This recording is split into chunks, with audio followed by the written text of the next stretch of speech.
Chapter 33, A London Cab Horse.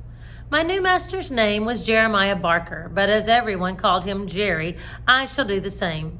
Polly, his wife, was just as good a match as a man could have. She was a plump, trim, tidy little woman with smooth, dark hair, dark eyes, and a merry little mouth. The boy was 12 years old, a tall, frank, good-tempered lad, and little Dorothy, Dolly they called her, was her mother over again at 8 years old. They were all wonderfully fond of each other. I never knew such a happy, merry family before or since. Jerry had a cab of his own and 2 horses, which he drove and attended to himself. His other horse was a tall, white, rather large-boned animal called Captain.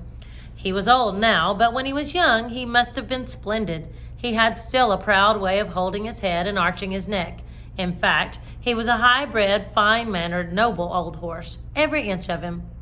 He told me that in his early youth he went to the Crimean War. He belonged to an officer in the cavalry and used to lead the regiment. I will tell more of that hereafter.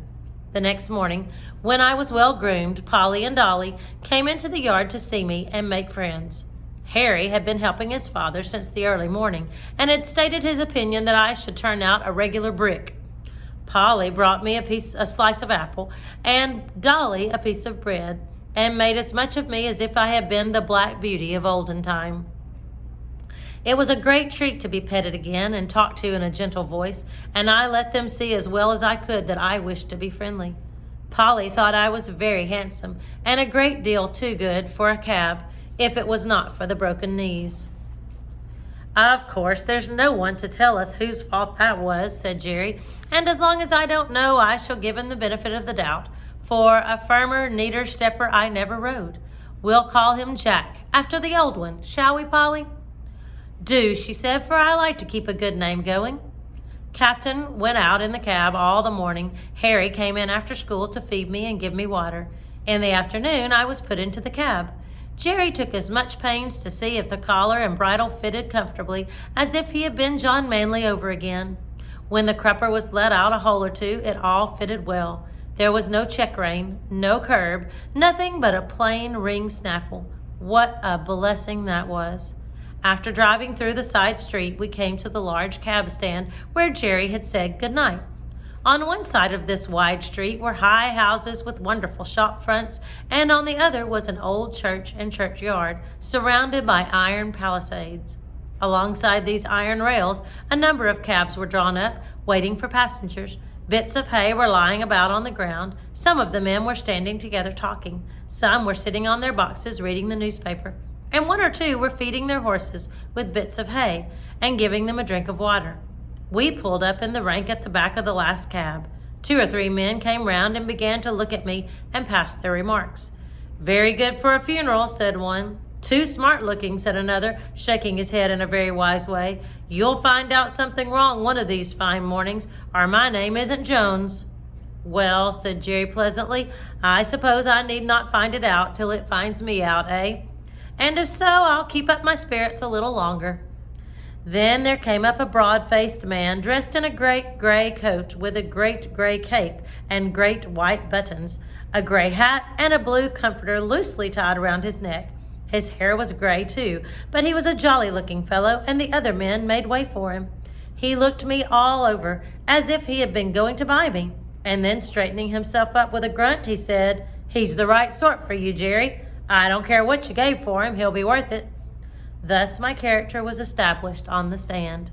The man's name was Grant, but he was called Gray Grant, or Governor Grant. He had been the longest on that stand of any of the men, and he took it upon himself to settle matters and stop disputes. He was generally a good-humored, sensible man. But if his temper was a little out, as it was sometimes when he had drunk too much, nobody liked to come too near his fist, or he could deal a very heavy blow. The first week of my life as a cab horse was very trying. I'd never been used to London, and the noise, the hurry, the crowds of horses, carts, and carriages that I had to make my way through made me feel anxious and harassed. But I soon found that I could perfectly trust my driver, and then I made myself easy and got used to it. Jerry was as good a driver as I had ever known, and what was better, he took as much thought for his horses as he did for himself. He soon found out that I was willing to work and do my best, and he never laid the whip on me unless it was gently drawing the end of it over my back when I was to go on. But generally, I knew this quite well by the way in which he took up the reins, and I believe his whip was more frequently stuck up by his side than in his hand. In a short time, I and my master understood each other as well as horse and man can do. In the stable, too, he did all that he could for our comfort. The stalls were the old-fashioned style, too much on the slope, but he had 2 movable bars fixed across the back of our stalls, so that at night and when we were resting, he just took off our halters and put up the bars, and thus we could turn about and stand whichever way we pleased, which is a great comfort. Jerry kept us very clean and gave us as much change of food as he could, and always plenty of it. And not only that, but he always gave us plenty of clean, fresh water, which he allowed to stand by us both day and night, except, of course, when we came in warm. Some people say that a horse ought not to drink all he likes, but I know if we are allowed to drink when we want it, we drink only a little at a time, and it does us a great deal more good than swallowing down a half a bucketful at a time, because we have been left without till we are thirsty and miserable. Some grooms will go home to their beer and leave us for hours with our dry hay and oats and nothing to moisten them. Then, of course, we gulp down too much at once, which helps to spoil our breathing and sometimes chills our stomachs. But the best thing we had here was our Sundays for rest. We worked so hard in the week that I do not think we could have kept up to it but for that day. Besides, we had then time to enjoy each other's company. It was on these days that I learned my companion's history. And the next chapter is chapter 34, An Old War Horse. And we'll read that one next time. See you then.